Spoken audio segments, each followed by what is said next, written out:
ನೀವು ನಮ್ಮ ಮಧ್ಯದಲ್ಲಿ ಮಾತಾಡಿ ಇಷ್ಟು ದಿನಗಳು ರಾಜ ನಿಮ್ಮ ವಾಕ್ಯವನ್ನು ಧ್ಯಾನ ಅವಕಾಶಕ್ಕಾಗಿ ಆಶೀರ್ವಾದಕ್ಕಾಗಿ ಸ್ತೋತ್ರ ಸ್ವಾಮಿ. ಈ ದಿನದಲ್ಲೂ ಕೂಡ ಯೆರೆಮೀಯ ಪುಸ್ತಕವನ್ನು ನಾವು ಧ್ಯಾನ ಮಾಡಿ ಈ ಪುಸ್ತಕದಲ್ಲಿರೋ ಕಾರ್ಯಗಳನ್ನ ನಮಗೆ ತಿಳಿಸ್ಕೊಡಿ. ಏನೇನು ಕಾರ್ಯಗಳನ್ನ ನಾವು ಕಲಿಸ್ಕೊಡ್ಲಿಲ್ಲ, ಹೃದಯವನ್ನು ಕೊಡಿ ಸ್ವಾಮಿ, ಆಶೀರ್ವದಿಸಿ.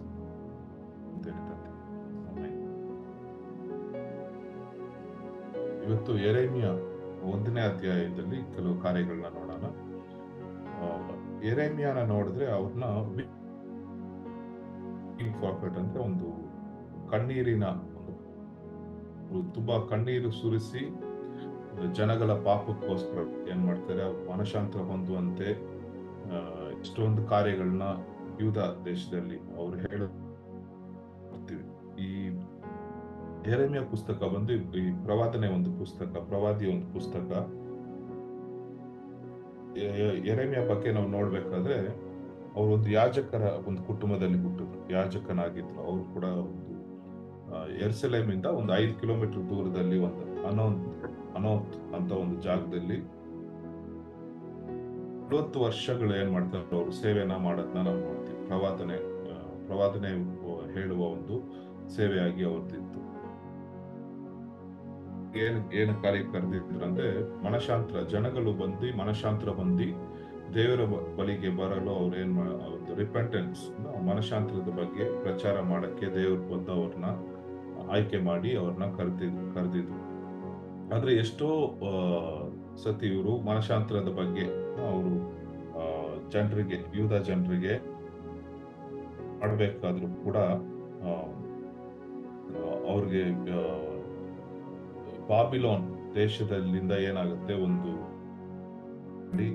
ನೀವು ಬಂದಿವಾಸಿಗಳಾಗಿ ಹೋಗ್ತೀರಾ ಅಂತ ಜನರು ಕೇಳಲ್ಲ, ಅಲ್ಲಿರೋ ರಾಜರಿಗೂ ಕೂಡ ಅದು ಇಷ್ಟ ಆಗೋದಿಲ್ಲ. ಆದ್ರೆ ಪ್ರವಾದಿ ದೇವರು ಕರೆದಿದ್ದಂತೆ ಇವ್ರು ಏನ್ ಮಾಡ್ತಾರೆ, ಆ ಕಾರ್ಯಗಳನ್ನ ಹೇಳೋದ್ ನೋಡ್ತೀವಿ. ಮತ್ತೆ ಅವರು ಈ ಕಾರ್ಯನೂ ಬರೀತಾರೆ. 70 ವರ್ಷ ಬಾಬಿಲೋನ್ಗೆ ಬಂದಿವಾಸಿಯಿಂದ ಮತ್ತೆ ಅಂತ ಯೆರೆಮೀಯ ಬರೀತಾರೆ. ಅದನ್ನ ದಾನಿಯಲ್ ಬಂದು ಓದ್ತಾರೆ. ದಾನಿಯಲ್ ಬಂದು ಯೆರೆಮೀಯ ಪುಸ್ತಕವನ್ನು ಓದಿದಾಗ ಅವ್ರಿಗೆ ಗೊತ್ತಾಗುತ್ತೆ, 70 ವರ್ಷ ಕಾಲ ಮಾತ್ರ ನಾವು ಬಾಬಿಲೋನಲ್ಲಿ ಬಂದಿಗಳಾಗಿರ್ತೀವಿ. ಮತ್ತೆ ದೇವರ ಚಿತ್ತ ಏನಂದ್ರೆ ನಾವು ಮತ್ತೆ ಹಿಂದೆ ಜೆರುಸಲೇಮ್ಗೆ ಹೋಗ್ಬೇಕು ಅಂತ ಆ ಕಾರ್ಯಗಳೆಲ್ಲ ದಾನಿಯಲ್ ತಿಳ್ಕೊತಾರೆ. ಆ ಕಾರ್ಯಗಳೆಲ್ಲ ಈ ಪುಸ್ತಕದಲ್ಲಿ ನಾವು ಓದ್ತೀವಿ. ಒಂದು ಕಠಿಣವಾದ ಒಂದು ಮೆಸೇಜ್ ಒಂದು ಪ್ರಚಾರ ಮಾಡಿದ್ನು, ಒಂದು ಧೈರ್ಯದಿಂದ ಒಂದು ವಿಶ್ವಾಸಯೋಗ್ಯವಾಗಿ ದೇವರು ಹುಟ್ಟಿದ ಒಂದು ವಾರ್ತೆಗಳನ್ನ ಹೇಳ್ತಾ ಇದ್ದಾಗ ಅವ್ರಿಗೆ ಜನರು ಹಿಂಸೆ ಕೊಡ್ತಾರೆ. ಜನರು ಇರ್ಬೋದು, ಅಲ್ಲಿದ್ದ ರಾಜಂದ್ರು ಹಿಂಸೆ ಕೊಡ್ತಾರೆ. ಅದ್ರ ಮಧ್ಯದಲ್ಲಿ ಕೂಡ ಅವರು ಆ ಪ್ರವಾದನೆ ಸೇವೆಯನ್ನು ಅವರು ಬಿಡೋದಿಲ್ಲ, ಮಾಡ್ತಾ ಇರ್ತಾರೆ 40 ವರ್ಷಗಳು.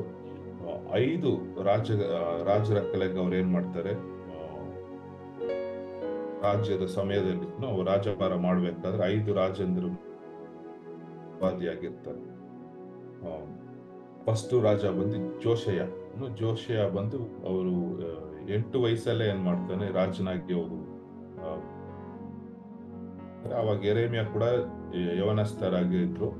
ಇವರಿಬ್ರು ಸೇರ್ಕೊಂಡು ಎಷ್ಟೊಂದು ಕಾರ್ಯಗಳು ಯೂದ ದೇಶದಲ್ಲಿ ಮಾಡೋದನ್ನ ನೋಡ್ತೀವಿ. ಅಲ್ಲಿರೋ ಜನರು ಬಂದು ತುಂಬಾ ಒಂದು ಬೇರೆ ದೇವತೆಗಳನ್ನು ಆರಾಧನೆ ಮಾಡ್ಬೇಕಾದ್ರೆ ಜೋಶಯ ಮತ್ತೆ ಯೆರೆಮೀಯ ಪ್ರವಾದಿಯಾಗಿದ್ರು. ಇವರಿಬ್ರು ಸೇರ್ಕೊಂಡು ಅಲ್ಲಿ ಏನ್ ಮಾಡ್ತಾರೆ, ಯೂದ ದೇಶವನ್ನು ಮತ್ತೆ ಪರಿಶುದ್ಧ ಮಾಡಲು ಏನ್ ಮಾಡ್ತಾರೆ, ಅವ್ರು ಎಷ್ಟೊಂದು ಕಾರ್ಯಗಳನ್ನು ತೆಗಿಯೋದನ್ನ ನಾವು ನೋಡ್ತೀವಿ. ಓಕೆ, ಇವಾಗ 1ನೇ ವಚನದಿಂದ 3ನೇ ವಚನದಲ್ಲಿ ಜೋಶಿಯ ಬಗ್ಗೆ, ಆಮೇಲೆ ಯೆರೆಮೀಯ ಬಗ್ಗೆ ಇದೆಲ್ಲ ಬರೆದಿದೆ. 4ನೇ ವಚನದಿಂದ ನಾವು ನೋಡಿದಾಗ ದೇವರ ವಾಕ್ಯ ಬಂದು ಏನಾಗುತ್ತೆ, ಯೆರೆಮೀಯಗೆ ಬರೋದನ್ನ ನಾವು ನೋಡ್ತೀವಿ. ದೇವರು ಬಂದು ಒಬ್ಬೊಬ್ಬರಿಗೂ ಒಂದೊಂದು ತರ ಒಂದು ಮೆಸೇಜ್ನ, ಒಂದು ಕಾರ್ಯನ ದೇವರು ಹೇಳೋದನ್ನ ನಾವು ನೋಡ್ತೀವಿ. ಬೈಬಲ್ ಜೀವನದಲ್ಲಿ ಕೂಡ ಒಬ್ಬೊಬ್ಬರಿಗೂ ದೇವರ ಒಂದು ಆಲೋಚನೆ ದೇವರು ಬಂದು ನಮ್ಗೆ ಇಟ್ಟಿದ್ದಾರೆ. ಹುಟ್ಟೋದಕ್ಕೆ ಮುಂಚೆನೆ ಏನ್ ಮಾಡಿದ್ದಾರೆ, ದೇವರು ಒಂದು ಪೂರ್ವ ಒಂದು ಏನ್ ಮಾಡಿರ್ತಾರೆ, ಒಂದು ಕಾಲಿಂಗ್ ಬಂದು ನಮ್ ಜೀವನದಲ್ಲಿ ಇದೆ. ಅದೇ ತರ ಪೂರ್ವ ಜೀವನದಲ್ಲಿ ದೇವ್ರು ಏನ್ ಇಟ್ಟಿದ್ರ ಆಗಿರ್ಬೇಕು ಅಂತ ಅವನಿಗೆ ಪೂರ್ವ ನಿರ್ಧಾರ ಇತ್ತು. ನಾವು ಕೀರ್ತನೆಗಳ 139 ಓದ್ತೀವಿ, ದೇವ್ರು ಬಂದು ಹೇಗೆ ನಾವು ಗರ್ಭದಲ್ಲಿ ಇರ್ಬೇಕಾದ್ರೆ ಅವರು ಸುಂದರವಾಗಿ ನಮ್ಮನ್ನ ರೂಪಿಸ್ತಾರೆ ಅಂತ. ಒಂದು ಮಗು ಯಾರ ಕುಟುಂಬದಲ್ಲಿ ಕೂಡ ಮಗು ಹುಟ್ಟಿದಾಗ ಇಲ್ಲ ಹುಟ್ಟಕ್ ಮುಂಚೆನೆ ಏನ್ ಮಾಡ್ತಾರೆ, ಆ ಮಗುಗೋಸ್ಕರ ಎಷ್ಟೊಂದು ಪ್ಲಾನ್ ಮಾಡೋದು. ನಾವು ಯಾವ ಹಾಸ್ಪಿಟಲ್ ತೋರಿಸ್ಬೇಕು, ಮತ್ತೆ ಹೇಗೆ ಆ ಮಗುನ ಯಾವ ಸ್ಕೂಲಲ್ಲಿ ಸೇರಿಸ್ಬೇಕು, ಅವ್ರಿಗೆ ಕಲ್ಸ್ಕೊಡ್ಬೇಕು ಇರ್ಬೇಕು, ಆ ಕಾರ್ಯಗಳೆಲ್ಲ ಆ ತಂದೆ ತಾಯಿ ಪ್ಲಾನ್ ಮಾಡೋದನ್ನ ನಾವು ನೋಡ್ತೀವಿ. ಅದೇ ರೀತಿ ದೇವರು ಕೂಡ ಇಲ್ಲಿ ಕಲ್ಸಕ್ ಮುಂಚೆ ಪ್ಲಾನ್ ನ ಇಟ್ಟಿ ಒಂದು ಯೋಜನೆ. ಯೆರೆಮೀಯ ಕೂಡ ಅದೇ ರೀತಿ ದೇವರ ವಾಕ್ಯ ಬಂದು ಅವನ್ ಬರುತ್ತೆ. ಅವ್ರು ಬಂದು ಎಷ್ಟೊಂದು ಜನರು ಬಂದು ಏನಕ್ಕೆ ಈ ದೇವರ ಒಂದು ಚಿತ್ತದಂತೆ ದೇವರು ಅವ್ರಿಗೆ ಯಾವ ಒಂದು ಕಾರಣಕ್ಕಾಗಿ ಸೃಷ್ಟಿ ಮಾಡಿದಾರೋ ಆ ಕಾರ್ಯಗಳಲ್ಲಿ ನಡೆಯೋದಿಲ್ಲ ಅಂದ್ರೆ ಅವ್ರು ದೇವ್ರ ಹತ್ರ ಕಿವಿ ಕೊಟ್ಟು ಅವ್ರು ದೇವ್ರು ಹೇಳದ್ ಕಿವಿಗೊಟ್ಟಿ ಅವ್ರು ಕೇಳಕ್ಕೆ ತಯಾರಿರಲ್ಲ. ದೇವರ ವಾಕ್ಯ ಒಂದು ಯೆರೆಮೀಯ ಹತ್ರ ಬಂದಾಗ ಅವ್ರು ಕೇಳಕ್ಕೆ ತಯಾರಾಗಿದ್ರು. ನಾವು ವಚನ ಓದ್ಬೇಕಾದ್ರೆ ಇಲ್ಲ ಯಾವ್ದಾದ್ರು ಸಂದೇಶ ಕೇಳ್ಬೇಕಾದ್ರೆ ದೇವ್ರು ಬಂದು ಅನೇಕ ರೀತಿಯ ಬೇಕಾದ್ರೆ ದೇವ್ರ ವಾಕ್ಯ ನಮ್ಮ ಬಳಿ ಬರ್ಬೇಕಾದ್ರೆ ನಾವು ಬಂದು ಅದನ್ನ ಹೇಗೆ ಕೇಳ್ತೀವಿ, ದೇವ್ರು ನಮ್ಮ ಜೀವನದಲ್ಲಿ ಏನ್ ಮಾಡಕ್ಕೆ ಇದಾರೆ ಅಂತ ನಾವು ತಿಳ್ಕೊಬೇಕು. ಇಲ್ಲಿ ಯೆರೆಮೀಯ ಜೀವನದಲ್ಲಿ ಯೆರೆಮೀಯ ತಿಳಿದಿದ್ದೇನಂದ್ರೆ ಅವರು ದೇವ್ರು ಬಂದು ಅವ್ರನ್ನ ಅಂತ ಅವ್ರಿಗೆ ಆ ವಚನ ಬಂದು ಅವ್ರಿಗೆ ಬರುತ್ತೆ. ನಾವು ಬೈಬಲ್ ಅಲ್ಲಿ ಓದ್ಬೇಕಾದ್ರೆ ಬೇರೆ ಕಡೆ ಬೇರೆಯವ್ರು ಕೂಡ ಈ ತರ ದೇವ್ರು ಏನ್ ಮಾಡ್ತಾರೆ, ಒಂದು ಮಾಡ್ತಾರೆ, ಅವ್ರನ್ನ ನಡೆಸೋದನ್ನ ನೋಡ್ತೀವಿ. ಐಸಯ ಇರ್ಬೋದು, ಬಾಪ್ತಿಸ್ಮ ಕೊಡುವ ಒಂದು ಯೋಹಾನ ಆಗಿರ್ಬೋದು, ಸಿಮ್ಸೋನ್, ಪಾಲ್, ಇವ್ರಿಗೆಲ್ಲ ಫಸ್ಟ್ ದೇವ್ರು ಏನ್ ಮಾಡಿದ್ರು, ಪ್ಲಾನ್ ಮಾಡಿ ಇವರೆಲ್ಲ ನಡೆಯಕ್ಕೆ ಸ್ಟಾರ್ಟ್ ಮಾಡಿದ್ರು. ಇಲ್ಲಿ ಬಂದು ದೇಶಗಳಿಗೆ ಒಂದು ಪ್ರವಾದಿಯಾಗಿ ಏನ್ ಮಾಡ್ತಾರೆ, ದೇವ್ರು ಬಂದು ನೇಮಿಸೋದನ್ನ ನಾವು ನೋಡ್ತೀವಿ. ಆಮೇಲೆ 6ನೇ ವಚನದಲ್ಲಿ ನಾವು ನೋಡ್ಬೇಕಾದ್ರೆ ದೇವ್ರು ಬಂದು ಇದ್ದಾರೆ. ಆದ್ರೆ ಯೆರೆಮೀಯ ಏನಾಗ್ತದೆ, ಅವ್ರು ಬಂದು ಒಂದು ಅಪೂರ್ಣತೆ, ಒಂದು ನನಗೆ ನನ್ನ ಆಲೋಚನೆಗಿಂತ ಇಲ್ಲ ನನ್ನ ಶಕ್ತಿಗಿಂತ ಹೆಚ್ಚಾದ ಒಂದು ಕಾರ್ಯನ ಮಾಡೋದಿಕ್ಕೆ ದೇವ್ರನ್ನ ಕರೀತಾ ಇದ್ದಾರೆ ಅಂತ ಆ ತರ ಒಂದು ಫೀಲಿಂಗ್ ಬರ್ತಾ ಇದೆ. ಒಂದು ಅವನೇನಂತ 1ನೇ ಅಧ್ಯಾಯ 6ನೇ ವಚನ ಯಾರಾದ್ರು ಓದ್ತೀರಾ? ಅದು ನಾನು, ಅಯ್ಯೋ ಕರ್ತನಾದ ಯೆಹೋವನೇ, ನಾನು ಮಾತು ಬಲ್ಲವನಲ್ಲ, ಬಾಲಕನ ಎಂದು ಭಿನ್ನವಿಸಿದೆನು. ಇಲ್ಲಿ ಬಂದು ದೇವ್ರು ಅವನ್ನ ಕರೆದಾಗ ಅವ್ನ್ 2 ಕಾರ್ಯ ಹೇಳ್ತಾನೆ. ನನಗ್ ಬಂದು ಸರಿಗ್ ಮಾತಾಡಕ್ ಬರಲ್ಲ, 2ನೇದು ನಾನು ಬಾಲಕ. ಒಂದು ಬಂದು ಅವನಿಗೆ ಫಸ್ಟ್ ಏನಂತ ಇದೆ, ನನಗೆ ಸರಿಗ್ ಮಾತಾಡಕ್ ಬರೋದಿಲ್ಲ, ಯಾಕಂದ್ರೆ ನಾನು ಬಂದು ಬಾಲಕ.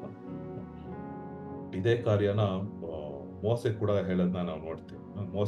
ಮೋಸೆನ ದೇವ್ರು ಬಂದು ಕರೀತಾರೆ, ಇನ್ನ ಉಪಯೋಗಿಸ್ತೀನಿ ಅಂತ ಹೇಳಿದಾಗ ಮೋಸಕ್ಕೆ ಏನಂತ ಕಾರಣಗಳು ಹೇಳ್ತಾರೆ, ಬೇರೆಯವ್ರನ್ನ ಕಳಿಸಿ ಅವ್ರೇನ್ ಮಾಡ್ತಾರೆ, ತಪ್ಸ್ಕೊಳಕ್ ಮಾಡ್ತಾರೆ. ಆದ್ರೆ ದೇವ್ರು ಬಂದು ಅವ್ರನ್ನ ಉಪಯೋಗ ಮಾಡೋದನ್ನ ನಾವು ನೋಡ್ತೀವಿ. ನಮ್ಮ ಜೀವನದಲ್ಲಿ ಕೂಡ ದೇವ್ರು ಬಂದು ಕೆಲವು ಕಾರ್ಯ ಮಾಡೋದಕ್ಕೆ ಕರೆದ್ರೆ ಅವ್ರ ಒಂದು ಏನ್ ಮಾಡ್ತಾರೆ, ಬರೀ ಕರೆಯೋದಿಲ್ಲ, ಅದಕ್ಕೆ ಬೇಕಾದ ಒಂದು ಮಾಡೋದಕ್ಕೆ ಏನೇನು ಅವಶ್ಯಕತೆ ಇದೆಯೋ ಆ ಕಾರ್ಯ.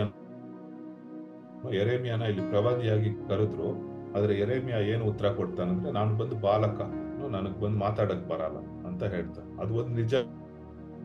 ಬಂದು ದೇವ್ರು ಕರಿಬೇಕಾದ್ರೆ ಒಂದು 17 ವಯಸ್ಸು ಎಕ್ಸ್ಪೀರಿಯನ್ಸ್ ಇಲ್ಲ. ಈ ಲೋಕದಲ್ಲಿ ಜನರನ್ನ ನಾವು ನೋಡ್ಬೇಕಾದ್ರೆ ಅವ್ರ ಎಕ್ಸ್ಪೀರಿಯನ್ಸ್ಗೆ ತುಂಬಾ ವ್ಯಾಲ್ಯೂ ಕೊಡ್ತಾರೆ ಅಲ್ವಾ. ನಾವು ಬಂದು ಅವ್ನಿಗೆ ಅನುಭವ ಇದೆ, ಈ ಕಾರ್ಯ ಎಲ್ಲ ಮಾಡಿ ಅನುಭವ ಇದ್ರೆ ಕೊಡ್ತಾರೆ. ಆದ್ರೆ ದೇವರ ರಾಜ್ಯದಲ್ಲಿ ಆ ತರ ಇಲ್ಲ. ದೇವ್ರು ಬಂದು ಎಷ್ಟೊಂದು ಬಾಲಕರನ್ನು ಏನ್ ಮಾಡ್ತಾರೆ ಚೂಸ್ ಮಾಡೋದನ್ನ ನೋಡ್ತೀವಿ. ಚೂಸ್ ಮಾಡ್ಬೇಕು, ಆಯ್ಕೆ ಮಾಡ್ಬೇಕಾದ್ರೆ ಅವರೆಲ್ಲ 30 ವಯಸ್ಸು ಕೆಳಗೇನೆ ಇತ್ತು. ಅದೇ ರೀತಿ ದಾವಿದನ ನೋಡ್ಬೋದು, ಎಷ್ಟೊಂದು ಸ್ಯಾಮ್ಯುಯಲ್ನ ನೋಡ್ಬೋದು. ದೇವ್ರು ಆಯ್ಕೆ ಮಾಡಿದಾಗ ಒಂದು ಯೋಸೇಫ್ನ ನೋಡ್ಬೋದು. ಅವರು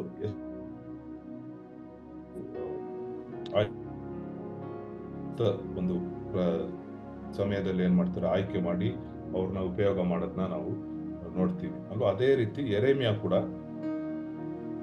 ಹೇಳ್ತಾನೆ, ಅವನು ಬಂದ ನನ್ನಿಂದ ಆಗೋದಿಲ್ಲ ದೇವರೇ ಅಂತ ಹೇಳ್ತಾನೆ. ಆದ್ರೆ ದೇವ್ರ ಏನ್ ಮಾಡ್ತಾರೆ, ಅವ್ರ ದೇವರ ಒಂದು ಶಕ್ತಿಯನ್ನು ಪವಿತ್ರಾತ್ಮದಿಂದ ತುಂಬಿ ಆ ದೇವ್ರು ಆ ಕಾರ್ಯನ ನಡೆಸೋದಿಕ್ಕೆ ಶಕ್ತನಾಗಿದ್ದಾನೆ. ಇಲ್ಲಿ ಬಂದು ಎಕ್ಸ್ಪೀರಿಯನ್ಸ್ ನನ್ನ ಮಾತು ಬರೋದಿಲ್ಲ ಅಂತ ಹೇಳ್ತಾನೆ. ಆ ಕಾರ್ಯ ಕೂಡ ಇದೆ. ಏನಂತಾರೆ, ಉತ್ತರ ಏನಂತಾರೆ ಅಂದ್ರೆ 7ನೇ ವಚನದಿಂದ ನಾವು ನೋಡ್ಬೇಕಾದ್ರೆ,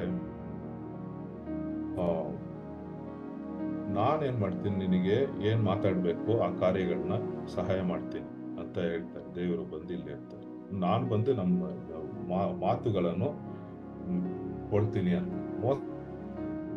ಬಾಯಿನ ಸೃಷ್ಟಿ ಮಾಡಿದ್ ಯಾರು? ನಾನೇ. ನನ್ನ ಮಾತುಗಳು ಕೂಡ ನಾನು ನಿಮ್ಗೆ ಏನ್ ಮಾಡ್ತೀನಿ, ಕೊಡ್ತೀನಿ ಅಂತ. ನಮ್ಮ ದೇವ್ರು ಬಂದು ಕೆಲವು ಕಾರ್ಯಗಳನ್ನ ಹೇಳ್ಬಿಟ್ಟು ಅವರು ಹೋಗ್ಬಿಡೋ ದೇವ್ರಲ್ಲ. ಅವ್ರು ಏನ್ ಮಾಡ್ತಾರೆ, ಕೆಲವು ಕಾರ್ಯಗಳನ್ನ ಮಾಡು ಅಂತ ಹೇಳ್ತಾರೆ. ನಾವು ಅದನ್ನ ಮಾಡಕ್ಕೆ ಶುರು ಮಾಡಿದ್ಮೇಲೆ ಅವ್ರ ಜೊತೆ ಇದ್ದು ಏನ್ ಮಾಡ್ತಾರೆ, ನಮ್ಗೆ ಸಹಾಯ ಮಾಡುವ ದೇವರಾಗಿದೆ. ಅದಕ್ಕೆ ಪವಿತ್ರ ಆತ್ಮನಿಗೆ ಗ್ರೀಕ್ ಅಲ್ಲಿ ನಾವು ನೋಡ್ಬೇಕಾದ್ರೆ ಪ್ಯಾರಾಕ್ಲಿಟಾಸ್ ಅಂತ ಒಂದು ಹೆಸರು. ಪ್ಯಾರಾಕ್ಲಿಟಾಸ್ ಅಂದ್ರೆ ಹೆಲ್ಪರ್. ಹೇಗೆ ನಮ್ ಜೊತೆ ಇದ್ದು ಅವ್ರೇನ್, ನಾವು ಬಂದು ಯಾವುದೇ ಕಾರ್ಯ, ದೇವರ ಕಾರ್ಯಗಳನ್ನ ನಮ್ಮ ಬಲದಿಂದ, ನಮ್ಮ ಬುದ್ಧಿ ಜ್ಞಾನದಿಂದ ಮಾಡಕ್ಕೆ ಹೋದ್ರೆ ನಮ್ಗೆ ಟಯರ್ಡ್ ಆಗ್ಬಿಡುತ್ತೆ. ನಾವು ಬಂದು ಡಿಸ್ಕರೇಜ್ ಆಗ್ಬಿಟ್ಟು ಡಿಸ್ಕರೇಜ್ ಆಗ್ಬಿಟ್ಟು ಆ ಕಾರ್ಯದಲ್ಲಿ ಟಯರ್ಡ್ ಆಗ್ಬಿಟ್ಟು.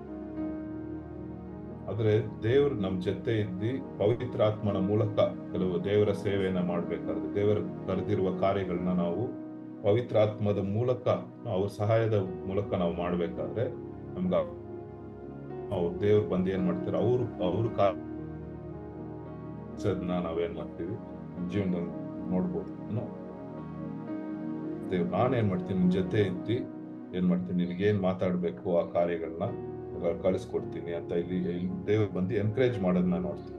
ನಾನ್ ಬಂದು ನಿನ್ ಜೊತೆಗಿದ್ದೀನಿ ಇರ್ಬೇಕಾದ್ರೆ, ಯಾವ್ದಾದ್ರು ಒಂದು ಕಾರ್ಯದಲ್ಲಿ ಹೋಗ್ತಾ ಇರ್ಬೇಕಾದ್ರೆ ನಾನ್ ನಿನ್ ಜೊತೆ ಇದ್ದೀನಿ ಆಗತ್ತೆ, ಒಂದು ಧೈರ್ಯ ಬರುತ್ತೆ ಅಲ್ವಾ. ಓಕೆ, ನಾನು ಆಗಿಲ್ಲ, ನನ್ನ ಜೊತೆಗೆ ಇವರಿದ್ದಾರೆ, ನನ್ನ ಜೊತೆಗೆ ನಮ್ ಚರ್ಚ್ ಅವ್ರು ಇದ್ದಾರೆ, ಪ್ರೇಯರ್ ಮಾಡ್ತಾರೆ, ಪಾಸ್ಟರ್ ಇದ್ದಾರೆ, ಆತರ ಒಂದು ಧೈರ್ಯ ಬರುತ್ತೆ ಅಲ್ವಾ. ಅದೇ ತರ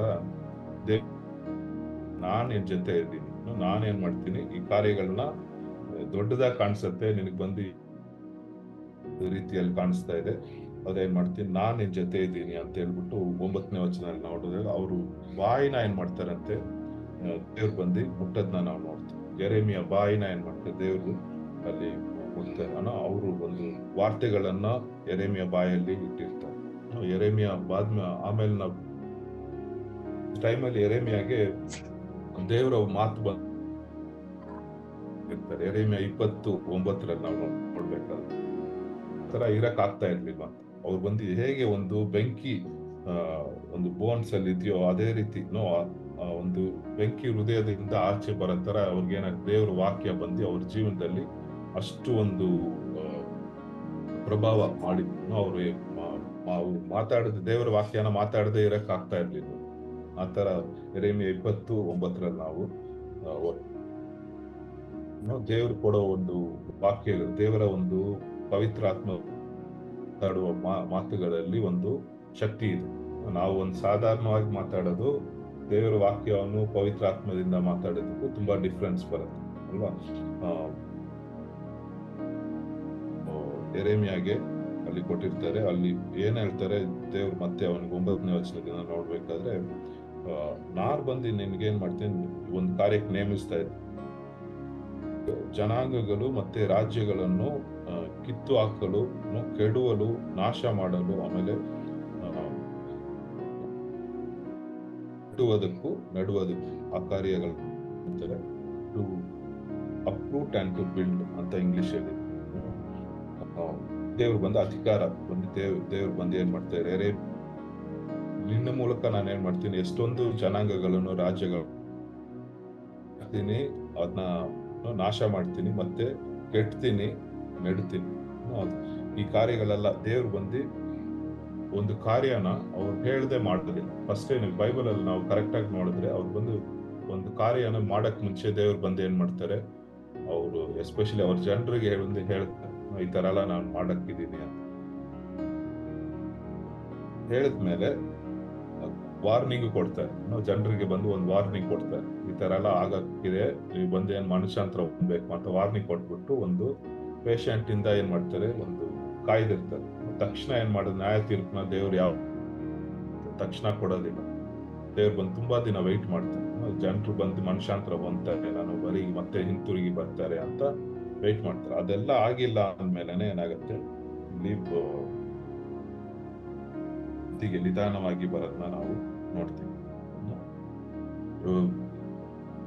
ಯೆರೆಮೀಯ ಒಂದು ಅವ್ರು ಸೇವೆ ಮಾಡ್ಬೇಕಾದ್ರೆ ಫಸ್ಟ್ 23 ವರ್ಷಗಳು ಏನ್ ಮಾಡ್ತಾರೆ, ಯೋಷೆಯ ಜೊತೆ ಸೇರ್ಕೊಂಡು ಅವರು ಏನ್ ಮಾಡ್ತಾರೆ, ಎಷ್ಟೊಂದು ಜನರುಗಳನ್ನ ದೇವ್ರ ಬಲಿ ಮತ್ತೆ ಕರ್ಕೊಂಡ್ ಬರ್ತಾರೆ. ಆದ್ರೆ ಜೆಹೋಕ್ಯಾಮ್ ಅಂತ ಒಂದು ನೆಕ್ಸ್ಟ್ ರಾಜ ಬರ್ತಾರೆ. ಜೆಹೋಕ್ಯಾಮ್ ರಾಜ ಏನ್ ಮಾಡ್ತಾರೆ, ಯೆರೆಮೀಯ ಹೇಳು ಮಾತು ಅವ್ರು ಬಂದು ಯೆರೆಮೀಯ ಸತ್ಯನ ಹೇಳ್ತಾ ಇರ್ತಾರೆ. ಆದ್ರೆ ಆ ಸತ್ಯನ ಅವರು ಇಷ್ಟಪಡೋದಿಲ್ಲ. ಪ್ರವಾದ ಏನೇನ್ ನಾವು ಯೆರೆಮೀಯ ಹೇಳ್ತಾರೋ ಆ ಕಾರ್ಯಗಳನ್ನ ಏನ್ ಮಾಡ್ತಾರೆ, ಒಂದು ಸ್ಕ್ರಾಲ್ ಒಂದು ಇದ್ರಲ್ಲಿ ಬರೆದಿರ್ತಾರೆ, ಒಂದು ಪತ್ರದಲ್ಲಿ. ಅದೆಲ್ಲ ಅರ್ದ್ಬಿಟ್ಟು ಏನ್ ಮಾಡ್ತಾರೆ, ಬೆಂಕಿನಲ್ಲಿ ಜೆಹೋಕ್ಯಾಮ್ ರಾಜ ಹಾಕದ್ನ ನಾವು ನೋಡ್ತೀವಿ. ಮತ್ತೆ ಅದು ಮಾತ್ರ ಅಲ್ಲ, ಅವ್ರನ್ನ ಯೆರೆಮೀಯನ ಓಡ್ದಿ ಚೈನಲ್ಲಿ ಕಟ್ಟಿ ಓಡ್ದಿ ಹಾಕದ್ನ ನೋಡ್ತೀವಿ. ಈ ತರ ಸೇವೆ ಚೆನ್ನಾಗಿ ಮಾಡ್ತಾ ಇದ್ರು. ಆಮೇಲೆ ಒಂದು ರಾಜ್ಯದಲ್ಲಿ ಏನ್ ಮಾಡ್ತಾ ಇದ್ರು, ಸರಿಗೆ ಸೇವೆ ಮಾಡಕ್ ಆಗಿಲ್ಲ, ಅವ್ರು ಬಂದು ಏನ್ ಪರ್ಸಿಕ್ಯೂಷನ್ ಮಾಡಕ್ ಏನ್ ಮಾಡ್ತಾ ಇದ್ರು, ಈ ರಾಜ ಕೂಡ ಒಂದು ಯೆರೆಮೀಯನ ಹಿಡ್ದು ಒಂದು ಜೈಲಲ್ಲಿ ಹಾಕೋದನ್ನ ಏನ್ ಮಾಡ್ತೀವಿ ನೋಡ್ತೀವಿ. ಯೆರೆಮೀಯ ಮೇನ್ ಆಗಿ ಏನ್ ಹೇಳ್ತಾ ಇದ್ರ ಅಂದ್ರೆ, ನಿಮ್ಗೆ ನ್ಯಾಯ ತೀರ್ಪು ಬರ್ಲಿದೆ, ಯಾಕಂದ್ರೆ ನೀವು ಬಂದು ಅನ್ಯ ದೇವರನ್ನ ಬಿಟ್ಟು ದೂರ ಇದ್ದಿ, ಅನ್ಯ ದೇವರುಗಳನ್ನ ಏನ್ ಮಾಡ್ತೀವಿ, ಆರಾಧನೆ ಮಾಡ್ತಾ ಇದ್ದೀರಾ. ಆ ಕಾರ್ಯಗಳನ್ನ ದೇವರ ಇಚ್ಛೆ, ದೇವರ ಒಂದು ಇಷ್ಟ ಇಲ್ಲದೆ ಕಾರ್ಯ ಜೀವನದಲ್ಲಿ ಮಾಡ್ತಾ ಇದ್ದೀರಾ ಅಂತ ಒಂದು ಪ್ರಚಾರ ಮಾಡ್ಬೇಕಾದ್ರೆ ಅದು ಜನರಿಗೂ ಇಷ್ಟ ಆಗ್ತಾ ಇರ್ಲಿಲ್ಲ, ಇಷ್ಟ ಆಗ್ತಾ ಇರ್ಲಿಲ್ಲ. ಈ ಕಾರ್ಯದ ಇವಾಗ ಕೂಡ ನಾವು ನೋಡಿದಾಗ, ನೀವು ಪಾಪದ ಬಗ್ಗೆ, ನ್ಯಾಯ ತೀರ್ಪು ಬಗ್ಗೆ ಆ ಕಾರ್ಯಗಳೆಲ್ಲ ನಾವು ಟೀಚ್ ಮಾಡ್ಬೇಕಾದ್ರೆ ಎಷ್ಟೊಂದು ಜನರಿಗೆ ಇಷ್ಟ ಆಗಲ್ಲ. ಅವ್ರಿಗೆ ಏನ್ ಇಷ್ಟ ಆಗತ್ತಂದ್ರೆ, ಜನರಿಗೆ ಎಸ್ಪೆಷಲಿ ಯೂಶಲ್ ಆಗಿ ಏನ್ ಇಷ್ಟ ಆಗತ್ತೆ, ನಾವು ಒಂದು ದೇವ್ರ ಕಂಫರ್ಟಿಂಗ್ ವರ್ಡ್ಸ್, ಒಂದು ಶಾಂತ್ವನ ಕೊಡುವ ಒಂದು ಮಾತುಗಳು. ಅಂದ್ರೆ ನಾವು ಬೈಬಲ್ ಅಲ್ಲಿ ಆತರ ಚೂಸ್ ಮಾಡ್ಕೊಂಡು ಮಾತಾಡಬಾರ್ದು. ದೇವ್ರು ಏನೇನು ಕಾರ್ಯಗಳು ಮಾತಾಡಕ್ಕೆ ಏನೇನಿದೆಯೋ ಆ ಸತ್ಯದಂತೆ ನಾವೇನ್ ಮಾಡ್ಬೇಕು, ಪ್ರಚಾರ ಮಾಡ್ಬೇಕು. ಯೆರೆಮೀಯ ಜೀವನದಲ್ಲಿ ಅವ್ನ ಸತ್ಯದಂತೆ ಪ್ರಚಾರ ಮಾಡಿದ್ದಕ್ಕೆ, ದೇವ್ರು ಏನ್ ಹೇಳಕ್ಕೆ ಇಷ್ಟಪಡ್ತಾರೋ ಆ ಕಾರ್ಯಗಳನ್ನ ಜನರಿಗೆ ಹೇಳಿದ್ದಕ್ಕೆ ಅವ್ನಿಗೆಲ್ಲರೂ ಅಪ್ರಿಶಿಯೇಟ್ ಮಾಡಿಲ್ಲ. ಅವ್ನಿಗೆಲ್ಲ ಪ್ರಾಸಿಕ್ಯೂಷನ್ ಮಾಡೋದನ್ನ ನಾವು ನೋಡ್ತೀವಿ. ಆಮೇಲೆ 11ನೇ ವಚನದಿಂದ ನಾವು ನೋಡ್ಬೇಕಾದ್ರೆ ಒಂದು ವಿಷನ್, ಒಂದು ದರ್ಶನನ ಏನ್ ಮಾಡ್ತಾರೆ ದೇವರಲ್ಲಿ ಕೊಡೋದನ್ನ ನೋಡ್ತೀವಿ. ಒಂದು ಬಂದು ಚಂಚರ ಮರದ ಒಂದು ರಂಬೆಯನ್ನು ಏನ್ ಮಾಡ್ತಾರೆ ಇಲ್ಲಿ ಯೆರೆಮೀಯಗೆ ತೋರಿಸ್ತಾರೆ. ನೋಡಿ ಅದೇನ ಒಂದು ಸೂಚನೆ ಮಾಡತ್ತಂದ್ರೆ, ದೇವ್ರು ಹೇಳಿದ ಮಾತುಗಳು ಹೇಗೆ ಒಂದು ಬೇಗನೆ ನೆರವೇರಲಿದೆ ಅಂತ ಈ ಚಂಚರ ಮರದ ಒಂದು ರಂಬೆನ ಯೆರೆಮೀಯಗೆ ಒಂದು ವಿಷನ್ ಆಗಿ ತೋರಿಸಿ ಏನ್ ಮಾಡ್ತಾರೆ, ದೇವ್ರು ಬಂದು ಅಲ್ಲಿ ಮಾತು. ಯೆರೆಮೀಯ ಜೀವನದಲ್ಲಿ ಇದು ಒಂದು ವಿಷನ್ ಅಲ್ಲ, ಎಷ್ಟೊಂದು ವಿಷನ್ ಅವ್ರು ಏನ್ ಮಾಡ್ತಾರೆ ಅವ್ರ ಜೀವನದಲ್ಲಿ ನೋಡೋದನ್ನ ನಾವು ಬರೋ ದಿನಗಳಲ್ಲಿ ನಾವು ಅಧ್ಯಯನ ಮಾಡ್ತೀವಿ. 2ನೇ ವಿಷಯ, ಕೊದಿಯುವ ಪಾತ್ರೆ, ಒಂದು ಉತ್ತರದಿಂದ ಏನಾಗುತ್ತೆ, ಕೊದಿಸಿ ಅದು ಬಂದು ಕೆಳಗೆ ಬರೋದನ್ನ ನಾವು ಏನ್ ಮಾಡ್ತೀವಿ ಇಲ್ಲಿ ಏನ್ ಮಾಡ್ತಾರೆ, ಅವರು ವಿಷನ್ ಅಲ್ಲಿ ನೋಡ್ತಾರೆ. ಅದು ಬಂದು ಏನ್ ಸೂಚನೆ ಮಾಡ್ತಾರೆ ಅಂದ್ರೆ ಉತ್ತರ ದೇಶಗಳು ಒಂದು ಬಾಬಿಲೋನ್ ದೇಶ ಏನಾಗುತ್ತೆ, ಅವ್ರನ್ನ ಆಕ್ರಮಣ, ಇಸ್ರೇಲ್ನ ಆಲ್ರೆಡಿ ಆಕ್ರಮಣ ಮಾಡಿದ್ರು. ಅಸೇರಿಯಾ ಅವ್ರು ಏನ್ ಮಾಡಿದ್ರು, ಇಸ್ರೇಲ್ನ ಆಲ್ರೆಡಿ ಆಕ್ರಮಣ ಮಾಡಿದ್ರು. ಇವ್ರು ಬಂದು ಬಾಬಿಲೋನ್ ದೇಶ ಬಂದು ಏನ್ ಮಾಡ್ತಾರೆ, ಯೂದ ದೇಶನ ಬರ್ತಾರೆ ಅಂತ ಪ್ರವಾದಿ ಏನ್ ಮಾಡ್ತಾರೆ, ಯೆರೆಮೀಯ ಅದರಂತೆ ಏನಾಗತ್ತೆ ನಡೆಯುತ್ತೆ. ಅವ್ರು ಬಂದು ಬಾಬಿಲೋನ್ ದೇಶ ಏನ್ ಮಾಡ್ತಾರೆ, ಅವ್ರು ಬಂದು ಏನ್ ಮಾಡ್ತಾರೆ, ಉತ್ತರದಿಂದ ಬಂದು ಪೂರ್ತಿಯಾಗಿ ಯೂದ ದೇಶನ ಆಕ್ರಮಣ ಮಾಡ್ತಾರೆ. ಯೆರೂಸಲೇಮ್ ಅಲ್ಲಿರೋ ಒಂದು ದೇವಾಲಯನ ಕೂಡ ಏನ್ ಮಾಡ್ತಾರೆ, ಅಲ್ಲಿ ನಾಶ ಮಾಡಿ ಅವ್ರನ್ನೆಲ್ಲ ಬಂದಿ ಮಾಡ್ಕೊಂಡು ಏನ್ ಮಾಡ್ತಾರೆ, ದೇಶಕ್ಕೆ ತಗೊಂಡೋಗೋದನ್ನ ನೋಡ್ತೀವಿ. ಯೆರೆಮೀಯ ಏನೇ ಹೇಳಿದ್ರು ಅದು ಬಂದು ಹಂಗೆ ಅದೇ ರೀತಿಯಾಗಿ ಏನಾಗುತ್ತೆ ಅಲ್ಲಿ ನಡೆಯೋದನ್ನ ನಾವು ನೋಡ್ತೀವಿ. ಈ ಕಾರ್ಯಗಳೆಲ್ಲ ದೇವ್ರು ಬಂದು ಯೆರೆಮೀಯ ವಿಶ್ವಾಸಯೋಗ್ಯವಾಗಿ ದೇವ್ರು ಯಾರಿಗೂ ಹೆದರದೆ, ಎಷ್ಟೊಂದು ಪರ್ಸಿಕ್ಯೂಷನ್ ಅವ್ರ ಜೀವನದಲ್ಲಿ ಎಷ್ಟೊಂದು ಜನರು ಎದುರಿಸಿದ್ರು ಕೂಡ, ರಾಜ್ಯರೇ ಎದುರಿಸಿದ್ರು ಕೂಡ ಬಂದು ದೇವ್ರು ಹೇಳಿದ ಒಂದು ಮಾತನ್ನ ನಾವು ಬಿಟ್ಕೊಟ್ಟಿಲ್ಲ. ದೇವ್ರು ಏನೇನು ಹೇಳಿದ್ರು ಆ ಕಾರ್ಯಗಳನ್ನ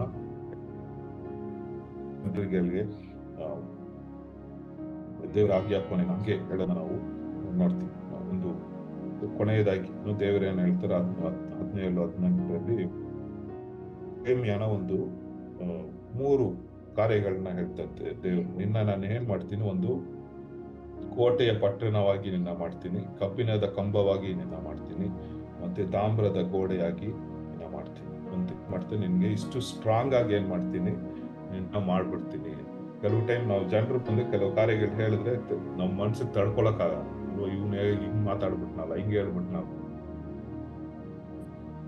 ಹಿಂಗ್ ಹೇಳ್ಬಿಟ್ರೆ ಏನಾಗತ್ತೆ ಅಂತ ಅಲ್ವಾ. ಅಂದ್ರೆ ದೇವ್ರು ಬಂದು ಯೆರೆಮೀಯ ಸ್ಟ್ರಾಂಗ್ ಆಗಿ ಮಾಡ್ಬಿಟ್ಟಿದ್ರು. ಒಂದು ಕೋಟೆಯ ಪಟ್ಟಣದಾಗಿ ಕಬ್ಬಿಣದ ಕಂಬವಾಗಿ ಅವ್ರನ್ನ ಏನ್ ಮಾಡ್ತಾರೆ, ಒಂದು ಬಲಪಡಿಸಿ ಸ್ಟ್ರಾಂಗ್ ಆಗಿ ಇರಲು, ಎಷ್ಟೇ ಜನರು ಎದುರಿಸಿದ್ರು ಕೂಡ ವಿಚಾರ ಮಾಡಲು ಏನ್ ಮಾಡ್ತಾರೆ, ಅಲ್ಲಿ ಬಲಪಡಿಸೋದನ್ನ ನಾವು ನೋಡ್ತೀವಿ. ನಮ್ಮ ಜೀವನದಲ್ಲಿ ಕೂಡ ನಾವು ಎಷ್ಟೊಂದು ಆದ್ರೆ ಇಲ್ಲ, ದೇವರ ದಾರಿಯಲ್ಲಿ ನಡಿಬೇಕಾದ್ರೆ ಎಷ್ಟೊಂದು ವಿರೋಧ ಬರುತ್ತೆ. ಆದ್ರೆ ದೇವ್ರು ಬಂದು ನಮಗೆ ಬೇಕಾಗಿರುವ ಬಲವನ್ನು ಕೊಟ್ಟು ಏನ್ ಮಾಡ್ತಾರೆ, ನಡೆಸಲು ವಿಶ್ವಾಸಯೋಗ್ಯರಾಗಿದ್ದಾರೆ. ನಾವು ಯೆರೆಮೀಯನ ಹೇಗೆ ದೇವರು ಕರೀತಾರೆ, ಕೊರತೆಯನ್ನು ನೋಡ್ಬಿಟ್ಟು ನನಗಾಗಲ್ಲ ಅಂತ ಹೇಳ್ತಾರೆ. ಆದ್ರೆ ದೇವ್ರು ಹೇಗೆ ಅವ್ರ ಜೊತೆ ಇದ್ದು ನಾನು ನಡೆಸ್ತೀನಿ ಅಂತ ಒಂದು ಧೈರ್ಯ ಪಡಿಸಿ ದೇವ್ರು ಬಂದು ಯೆರೆಮೀಯನ ಬಲಪಡಿಸಿ ಯೆರೆಮೀಯ 1ನೇ ಅಧ್ಯಾಯದಲ್ಲಿ ನಾವು ನೋಡ್ತೀವಿ. ನಾವು ಪ್ರಾರ್ಥನೆ ಮಾಡೋಣ. ಈ ಬೆಲೆಯಲ್ಲಿ ಕೂಡ ಸ್ವಾಮಿ, ಯೆರೆಮೀಯ ಜೀವನದಲ್ಲಿ ನೀವು ಅವ್ರಿಗೆ ಹೇಗೆ ಕರೆದಿ ಅವ್ರನ್ನ ಉಪಯೋಗ ಮಾಡಿದ್ರಿ ರಾಜ, ಅದೇ ರೀತಿ ಇಲ್ಲಿರೋ ಒಬ್ಬೊಬ್ಬರ ಜೊತೆ ಮಾತಾಡಿ ನಮಗೆ ಯಾವ ಒಂದು ಉದ್ದೇಶದಿಂದ ನಮ್ಮನ್ನು ಈ ಲೋಕ ಕಾರ್ಯಗಳನ್ನು ಪೂರೈಸಲು ಏನ್ ಮಾಡ್ಬೇಕು ಅಂತ ಹೇಳಿ ಸ್ವಾಮಿ, ಮಾಡಕ್ಕೆ ಒಂದು ಕಾರ್ಯಗಳನ್ನ ನೀವು ಪವಿತ್ರ ಆತ್ಮದ ಮೂಲಕ ಕೊಟ್ಟಿರೋ ಈ ಸಮಯದಲ್ಲೂ ಕೂಡ ನಮ್ಮ ಜೀವನದಲ್ಲಿ ಏನೇನು ಕಾರ್ಯಗಳು ನಡೀತಾ ಇದೆ ಎಲ್ಲವನ್ನು ನೀವು ಕರದಲ್ಲಿ ಒಪ್ಪಿಸ್ಕೊಡ್ತೀವಿ ಸ್ವಾಮಿ. ನೀವು ನಮ್ಮ ಜೊತೆ ಮಾತಾಡಿ ಏನು ಯಾವಾಗ ಹೇಗೆ ಮಾಡಬೇಕು ಅಂತ ನೀವು ನಾವು ಬುದ್ಧಿ ಆಶೀರ್ವದಿಸಿ ಮಾಡಿಸಿ. ಯೇಸುವಿನ ಹೆಸರಿನಲ್ಲಿ ಬೇಡ್ತೇನೆ.